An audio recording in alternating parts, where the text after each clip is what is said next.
You'll have to excuse the construction mess. My husband thought he was building a master bedroom, but actually he was just building an indoor greenhouse for his pothead wife. And you know, he's a great builder, but unfortunately for him, I haven't turned out to be such a bad grower. And obviously this is not your normal greenhouse. This is not my greenhouse either, but it is right now. And we make do with what we got. We repurpose, we reuse. We don't live HGTV lives. We live normal lives. We got kids. And believe it or not, most of the plants that you see here, I have grown from a stem cutting. That's how all of this started, was propagation. I just wanted to try it. And now we have a jungle, and it's great, for me anyways. I thought I would take just a few minutes of your time and show you my plants, victims, that suffered the most from the carbon monoxide and cold spell that they went through that I referred to in the last video.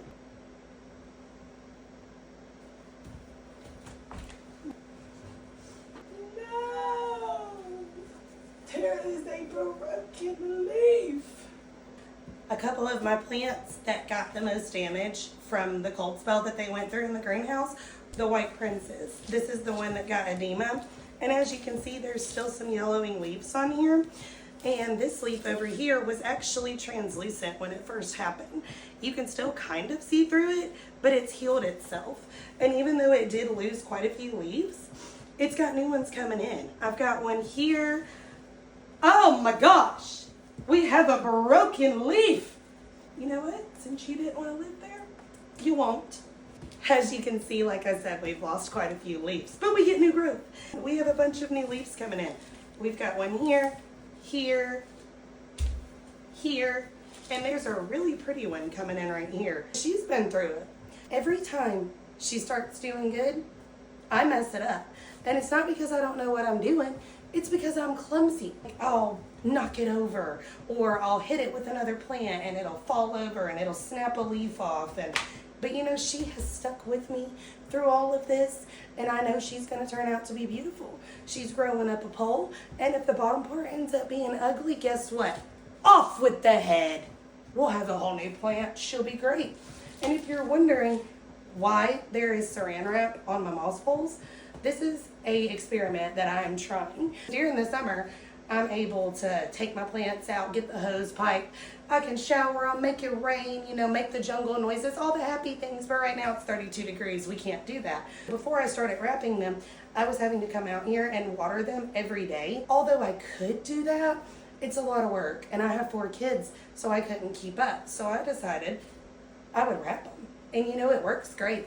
Although it's not very appealing to the eye, it's working for me. And when summer comes, I'll take it all off and we'll go back to making it rain again. This heifer here, although she's beautiful, she's pissy. When I first got her, she was pissy anyways. She would get beautiful leaves like this and they would brown on the edges. And I really couldn't figure out why, because I'm pretty sure the life she was living was her best life. It was warm, it was humid, she wasn't getting too much sun. She was getting tons of new leaves and flowering, which she still is. But when that cold spell came through, she didn't like that. But we do have another new leaf. Got this leaf coming in, and we have some new ones coming in right here. Maybe I will figure her out one day. If not, I guess we will just struggle together. This is another plant that didn't really appreciate the coldness either, my snowdrift, and I am so sad because I love her. She was a tough one to grow, very, very tough one. And she was doing so good. And then the cold spell happened. This leaf is starting to brown, so I'm pretty sure I'm gonna lose that one, but we have a new one coming in right there. I grew this Monstera from a root. I dug up a root in Florida at my uncle's house and flew it back home, planted it, and here we are. But as you can see, she didn't really appreciate the carbon monoxide poisoning in the cold. She has some yellow leaves coming in, but she's got new ones coming in too. So that's a good sign. And my plants that I thought would suffer the most haven't, thankfully. My pearls is doing great.